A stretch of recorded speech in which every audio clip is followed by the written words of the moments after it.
Caros alunos e demais amigos que sempre nos acompanham, saudações, tudo bem com vocês? Tudo tranquilo? Vocês sabem, né? Eu sou o professor Nilson Luiz e aqui nós vamos dar continuidade à nossa sequência de vídeos tratando de desvios regulares. Quais foram os vídeos anteriores dessa série Desvios Regulares? O primeiro foi falhas no planejamento. O segundo foi voo VFR em condições IMC. Estão lembrados? O terceiro foi desrespeitar os mínimos de combustível. Tratamos desse assunto a fundo e o pessoal tem feito um bom retorno nos comentários aí comigo nas redes sociais, certo? E qual é o vídeo de hoje da sequência Desvios? Hein? Qual é o vídeo de hoje? Na sequência de desvios regulares. Realizar manobras não previstas. Aquelas manobras desnecessárias que muitas das vezes faz o aeronavegante se envolver em um acidente. Não é isso?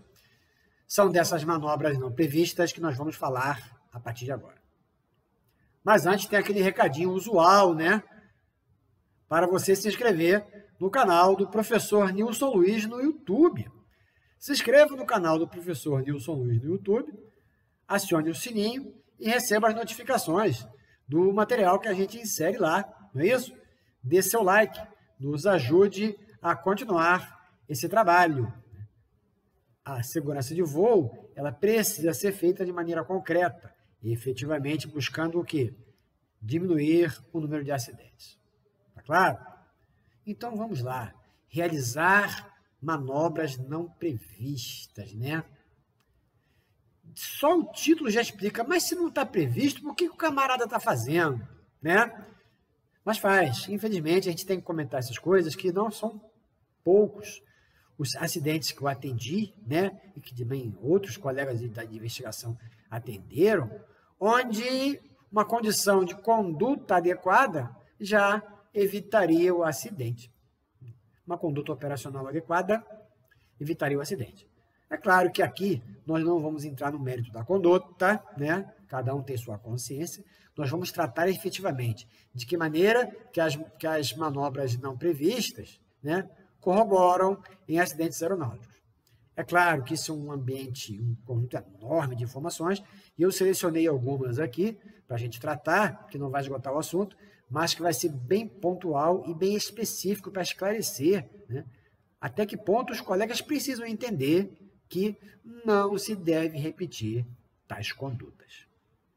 Tá claro? Então vamos lá. Inicialmente eu vou lá para o projeto da aeronave, tá bom? O projeto da aeronave é desenvolvido para executar um número de manobras em segurança. Beleza? Este conjunto de manobras é uma consequência da determinação dos parâmetros de utilização correta da aeronave em questão. Então, teve todo um corpo de engenharia que se debruçou sobre o projeto, né? Que fez protótipo, tudo de vento, toda aquela história para dizer para você, esse avião tem uma performance assim, assim, assim. As manobras possíveis são assim, assim, assado, né? Aí a aeronave cai na mão de um operador que quer fugir um pouco desse conjunto de manobras previstas e se torna, infelizmente, né, um acidentado. Tá claro? Altitude, velocidade, manobrabilidade, parâmetros de peso e balanceamento são somente alguns itens que compõem o envelope de uma aeronave. Tá claro? Uma aeronave é projetada para operar dentro de seus limites de envelope. Dessa maneira, irá desenvolver suas características de desempenho adequadamente. Você quer ter as respostas certas da aeronave? Atue com a aeronave dentro do envelope. Tá claro? Se você trabalhar dentro do envelope, você vai ter as respostas padronizadas da aeronave. Você está levando em consideração uma aeronave em condição de manutenção adequada, em condição de aeronavegabilidade adequada, com todas as suas inspeções em vigor, né?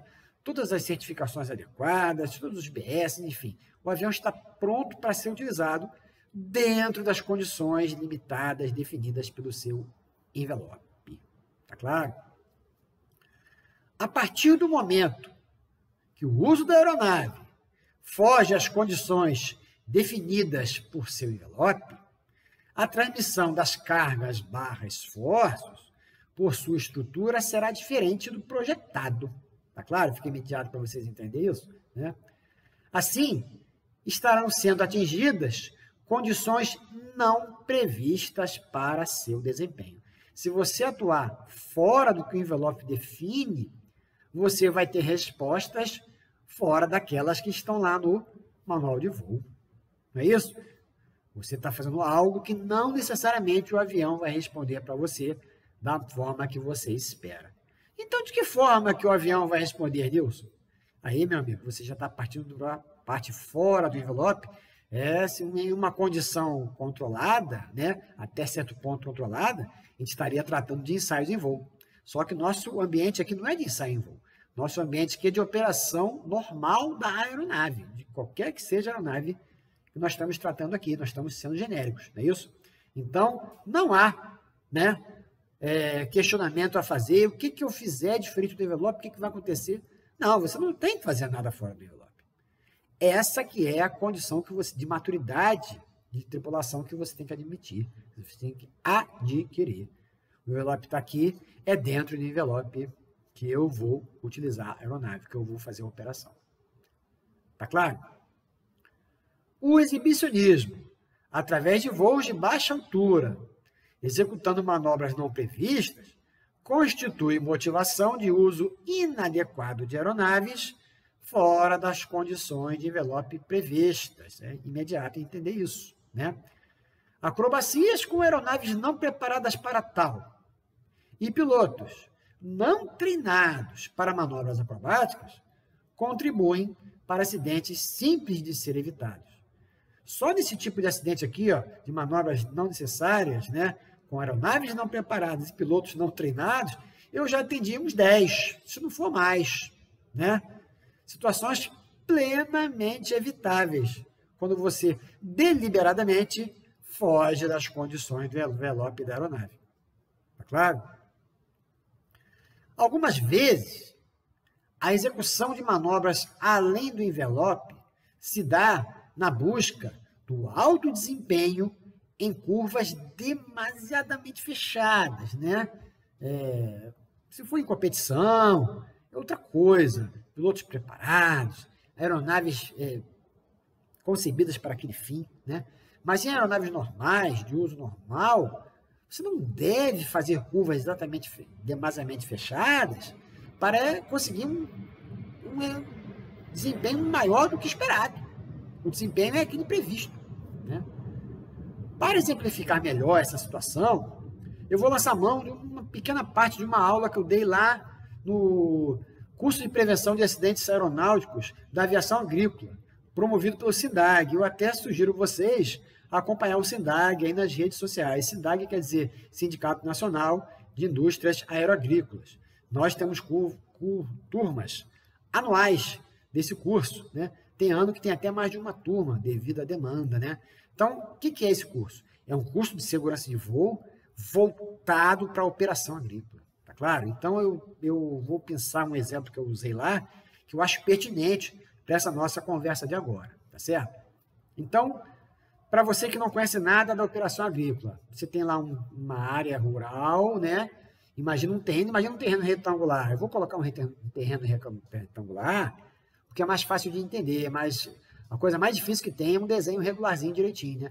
As áreas são todas cheias de reentrâncias, tem desvios, tem rios, tem redes de alta tensão, tem fazendas vizinhas que fazem plantio de culturas diferentes daquela que eu vou aspergir. Então, tem muitos outros pormenores na aviação agrícola, que não é o caso da gente conversar aqui, que não é o escopo do nosso vídeo, né? Mas, por hora, vamos convencionar uma área retangular, né? Então, você imagina uma área retangular que um avião agrícola vai fazer pulverização de algum produto, tá claro? Então, esse avião agrícola, ele vem e vai fazendo todo esse percurso, vai e volta, vai e volta, vai e volta, até passar por todo esse retângulo, tá claro? É claro que as áreas são grandes e um único abastecimento de produto não é suficiente. O camarada decola e pousa várias vezes para poder atingir toda a área que ele precisa pulverizar. Tá claro? Né? E cada vez que ele faz uma curva para voltar para o terreno, faz uma curva para voltar para a área, essa curva é chamada curva de reversão, que ele reverte o movimento dele. Por alto é isso aí, tá claro? Então, vamos imaginar esse contexto, né? Então, dentro desse contexto, né, a gente consegue, através da literatura específica de aviação agrícola, que ela é vasta. Eu sugiro vocês a frequentar os sites da cidade, né, e tomar conhecimento das legislações, né? Você que é apaixonado por aviação vai entender que é outra realidade que vai se descortinar quando você começar a conhecer a aviação agrícola, com muitos problemas também, como vários segmentos da aviação, mas também com muitas coisas novas para nós aprendermos, tá claro? Então, não necessariamente essa área de pulverização, essa área de plantio, ela está próxima de onde eu vou decolar. Na maior parte das vezes não está. Na maior parte das vezes existe uma indústria aeroagrícola que está longe lá da área de plantio e o camarada decola e vem de lá para fazer a sua aspersão, né? E depois tem que voltar para o ponto de apoio ou para uma outra região onde possa abastecer a aeronave e abastecer de produto. Isso é muito comum várias vezes durante o dia na rotina da aviação agrícola. Espero que você tenha se situado aí, se você não conhece, nunca ouviu falar, como é que funciona a aviação agrícola. Tá claro? Então, dentro desse contexto, de uma maneira geral, né, tempo de aplicação de produto mesmo, né, foi chegado a essa conclusão, né, 35% do tempo de voo de uma aeronave agrícola asa fixa é efetivamente usado na aplicação de produtos. Tá? Então, todo o restante do voo não é usado para aplicação de produtos. Notem que cada vez que o cara decola e posa, é tempo, é combustível, tal, tudo isso é o quê? Recurso, tempo e recurso para o pessoal. Então, eles precisam otimizar ao máximo, aumentar ao máximo a produtividade de pulverização dentro do tempo. Então, eles ficam brigando com o relógio para aumentar esse 35%. Né? Em média, você tem, como eu disse, 35% do tempo de voo de uma aeronave agrícola asa fixa sendo efetivamente usado na aplicação de produtos. Então, esse pessoal que trabalha na ponta da lança, que está sempre pensando em melhorar, eles às vezes pensam no seguinte: olha, se eu fizer uma curva mais fechada para voltar para o terreno, eu vou voar menos. Voando menos, eu vou fazer mais rápido. E eu vou usar meu tempo melhor, necessariamente para a aplicação. Teoricamente, isso faz algum sentido, né? Só que você perde muito tempo também voltando para a pista, abastecendo, né? Tem muitos pormenores para falar sobre isso. Talvez, se vocês tiverem curiosidade, possa fazer outro vídeo sobre isso. A operação de abastecimento da aviação agrícola é extremamente particular e às vezes chega a ser até marginal em função das condições que as pessoas são levadas a trabalhar. Mas não é o assunto de hoje, tá claro? Então, eles ficam o tempo todo tentando aumentar e melhorar o seu desempenho. Então, há pessoas que entendem que ao fazer a curva mais fechada, eu voo menos e consigo ficar mais tempo aplicando do que fazendo um voo sem aplicar. Eu acho que isso é fácil para você entender, né? Então, eles acabam gerando um mito, onde se acredita que a maximização da eficiência da operação se dá reduzindo o tempo de execução de curvas de reversão. O pessoal da aviação agrícola costuma chamar de balão, a curva de balão, onde você volta, você sai da área aplicada, para de aplicar, faz a curva, volta a aplicar. E assim vai, aplica, pausa. Quando ele está fora, não está voando acima do terreno a ser aplicado, ele corta ali o produto, né? Então, vai lá na frente, volta, vai lá na frente, volta, e vai fazendo ali o percurso de pulverização, tá claro?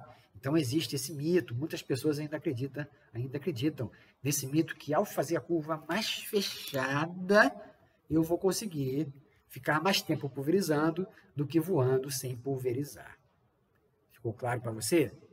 Tranquilo? Se não ficou, peço a gentileza que você volte um pouquinho o vídeo e ouça de novo esse nosso comentário. Tá certo? Aí, nós fomos lá para a formalidade, né? Fomos lá para o FAA. A aviação agrícola é muito desenvolvida nos Estados Unidos, né? Então, a gente precisa ter como parâmetro quem faz isso há mais tempo que a gente, quem faz isso com mais regularidade do que a gente até, né? Então, segundo o estudo do FAA, chamado Safety Flying for Agricultural Aviation, né? O tempo ganho, vou usar ganho entre aspas, tá? O tempo ganho na execução de curvas de reversão não traz resultados significativos para a duração total da efetividade aeroagrícola diária, né?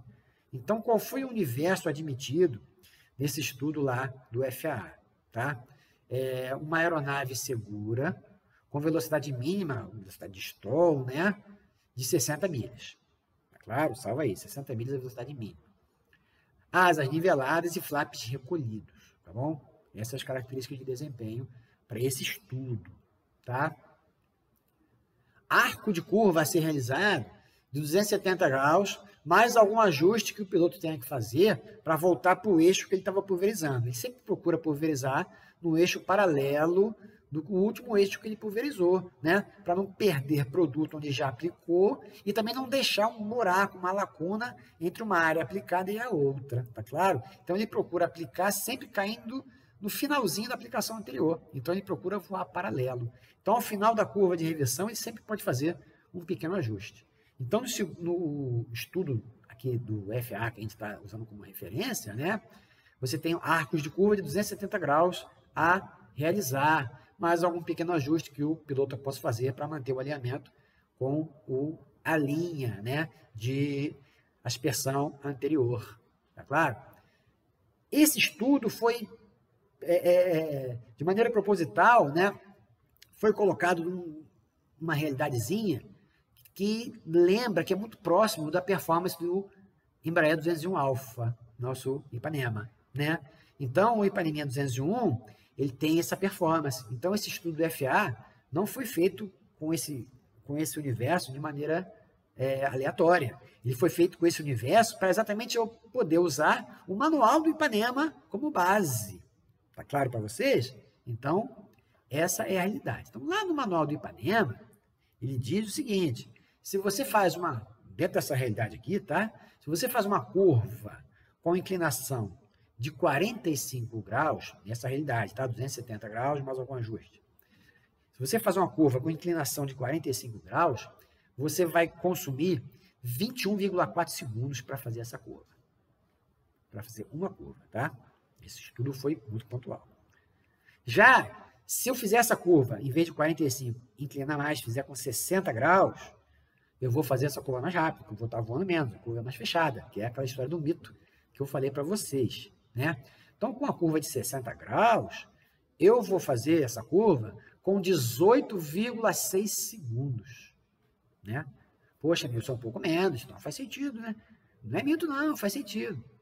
Então, se você fizer a curva com a inclinação de 60 graus, há um ganho de grandes 2,8 segundos por curva, tá?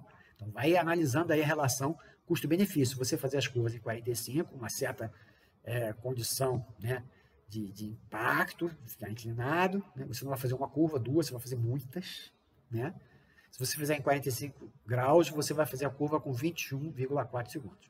Se você fizer a curva com 60 graus de inclinação, você vai fazer a curva com 18,6 segundos. Ou seja, você ganharia de 2,8 segundos a cada curva, fazendo todas elas a 60 graus.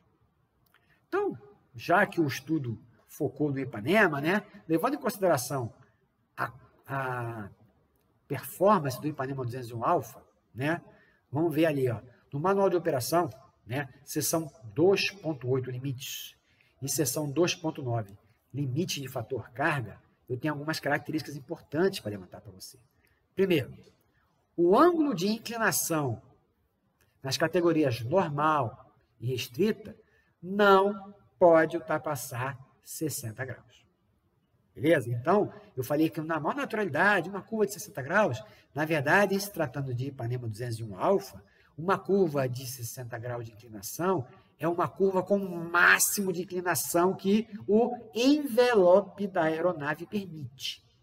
Claro? Então, fazer uma curva de 60 graus de inclinação num arco 270 a percorrer no Ipanema 201 alfa é trabalhar no limite do envelope.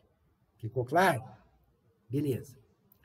O fator carga máximo para a categoria restrita, com flaps recolhidos, é de 2,8 G. Então, curva máxima de inclinação 60 graus e fator carga máximo com os flaps recolhidos 2,8 G. Salva, por favor, essas duas informações, tá certo? Então, vamos voltar lá no conjunto a ser observado no estudo do FA. Qual é o conjunto a ser observado? Né? Como é que é essa área? Tal? Teve que definir. Né? Então, vamos lá. Ó. Foi definida uma área de 165 hectares, que é uma área compatível com o usual da aviação agrícola, que um piloto, uma empresa aérea de aviação agrícola se propõe, contratada para fazer a pulverização. Tá claro? A quantidade de defensivo para essa área, né, isso é uma coisa genérica, depende um pouco do tipo de defensivo. Existem defensivos totalmente líquidos, existem defensivos que são misturados, que são grãos, né, mas não vou entrar nesse mérito. Tá? É uma coisa muito genérica, muito básica, para a gente entender que a nossa história aqui é a manobra. Tá? Tratar de aviação agrícola com mais pontualidade, a gente pode fazer na medida que você me solicitar, tá certo? Então, a quantidade de defensivo para essa área de 165 hectares é compatível com 30 litros por hectare, tá bom? Então, a cada hectare de uma área de 165 hectares, eu vou usar 30 litros de defensivo. Então, eu vou pousar diversas vezes, né? Para poder abastecer de produto e também de combustível, é claro, né? A faixa de deposição é de 15 metros. O que é a faixa de deposição? Quando o piloto passa pela área aspergindo, ele pega uma faixa, né? Ele consegue, através do cone de dispersão, de aspersão, abranger uma área com o produto que ele está soltando. Essa área que ele consegue abranger depende do vento, depende da altitude que ele está voando, por isso que eles voam muito baixo. Pasmem vocês, eles voam até com 3 metros de altitude, às vezes. Né? Parece uma coisa de louco, parece impraticável, mas é assim que funciona a aviação agrícola. Agora, se tiver vento, modifica, é um segmento da aviação muito particular, que eu não vou entrar no mérito aqui, que a história aqui são as curvas, tá certo? Então, a faixa de deposição que você entende aqui, você precisa entender, é essa faixa que ele consegue colocar o produto em uma passada, tá claro? Então, essa faixa de deposição é de 15 metros.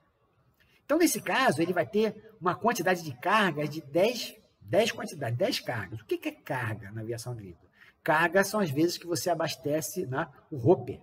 Hopper é um reservatório, né, de produto agrícola que vai ser aspergido. Ele fica exatamente entre o motor e a cabine do piloto. Ali na frente fica um reservatório onde é abastecido ali com o produto agrícola, é chamado hopper, tá certo?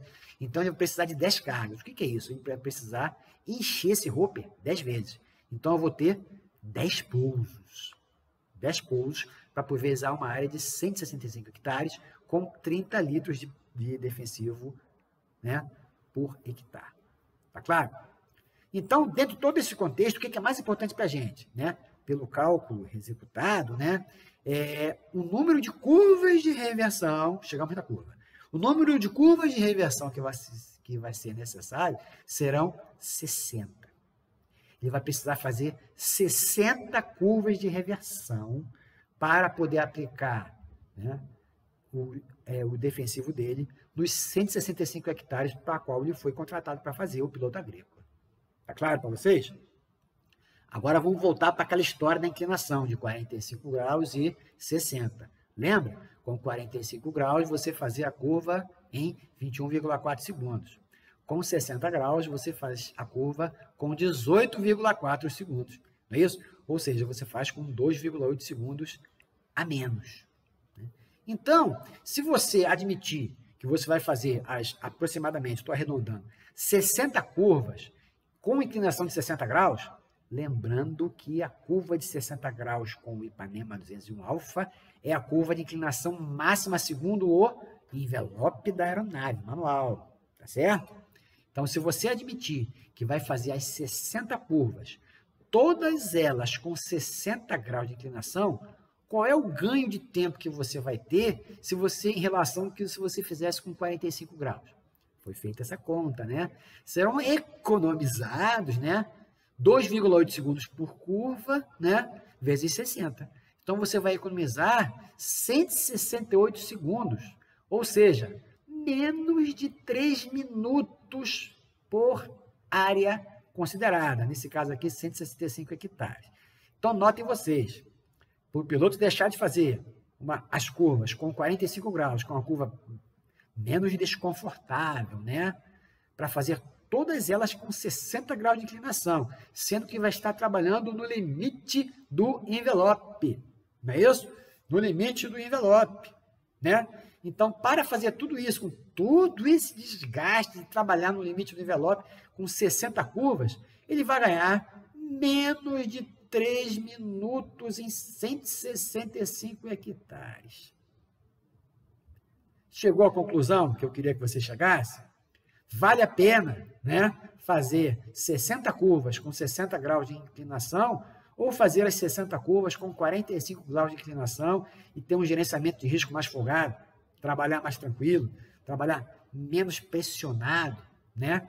Então, se você executar todas as curvas com 60 graus de inclinação, você vai economizar, entre aspas, 168 segundos, ou seja, menos de 3 minutos. Tá? Ficou claro para você? Mas eu vou insistir naquele camarada que escolheu fazer as 60 curvas com 60 graus de inclinação. Esse cara quer fazer dessa forma em PT Soluções, né? Então, em se tratando de uma curva de angulação limite lá do manual do Ipanema, do envelope da aeronave, né? Você pode ter uma experiência diferente, porque curva é algo que depende de vento, depende de temperatura, não depende? Depende de um monte de coisas, os fatores operacionais, né?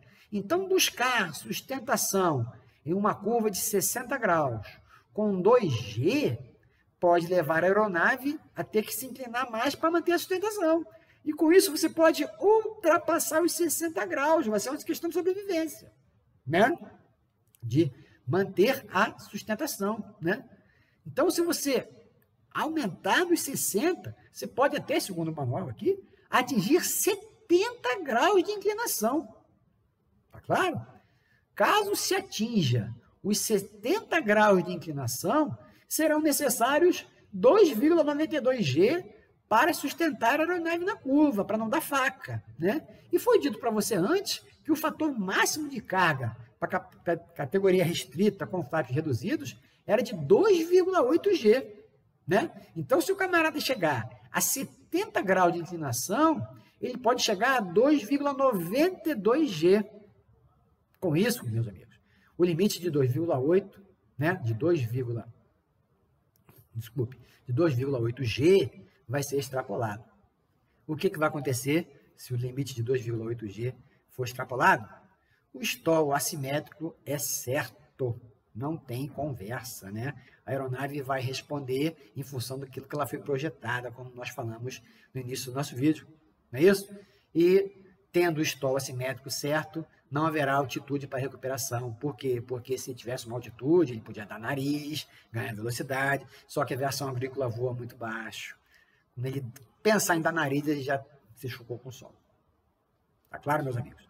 Então, esse foi um exemplo que eu fiz, que eu pensei lá da minha aula agrícola, das questões das manobras não previstas, né? Notem, eu fui lá na questão do manual e falei para você que o manual explica. Então, é previsto fazer curva de 60? Olha, o avião faz curva de 60. Uma coisa é você decolar e ali fazer uma curva de 60. Outra coisa é você aspergir uma área de 165 hectares, fazendo 60 curvas com 60 graus de inclinação. Alguma dessas curvas você vai extrapolar os 60 graus. Tá claro? Então, é uma manobra não prevista, você fazer a curva de 60 graus com Ipanema? Não. Agora, é uma manobra não prevista você fazer 60 curvas de 60 graus com Ipanema, sabendo que em algum momento, em alguma dessas curvas, você vai ter mais de 60 graus de inclinação para você conseguir manter a sustentação. Só que ao aumentar a inclinação, você vai aumentar o G, vai extrapolar a carga e o stall assimétrico vai te abraçar. Tá claro, meu amigo? Espero que tenha ficado claro, né? Envelope de aeronave não é algo a ser questionado, né? Conversa com o pessoal lá de São José dos Campos, do ensaio em voo, né? Esse pessoal, sim, o trabalho dele é esse, né? Questionar, levar a aeronave além do limite, né? Fazer provas em protótipos, enfim. Mas isso é um grupo seleto de pilotos treinados para isso. Nós aqui nós estamos trabalhando no âmbito da aviação normal, da aviação dentro do envelope. Tá claro? Gostou do nosso assunto de hoje, né? Desvios regulares, realizar manobras não previstas. Espero que você tenha gostado, né? Interage com a gente. Coloca os comentários aqui embaixo, na lacuna de comentários aqui do YouTube. O professor Nilson Luiz está só no YouTube? Não. O professor Nilson Luiz está no Facebook, no LinkedIn, no Twitter, no Instagram, no Getter e até no TikTok. Faça contato com o professor Nilson Luiz, né? Muitas pessoas estão falando comigo ainda sobre aquele vídeo lá do voo VFR em condições IMC. Muito está se falando sobre aquele vídeo. Eu agradeço pela participação de cada um de vocês e sugiro, peço até, que vocês continuem participando, que é a participação de vocês que fomenta o nosso trabalho. Se inscreva no canal do professor Nilson Luiz, dê o like, compartilhe o link do canal do professor Nilson Luiz no YouTube com todos os seus contatos. Tá certo, meus amigos? Tranquilo? O recado de hoje está dado, tá certo? Né? Bons estudos, fique com Deus e continue contando comigo. Até logo!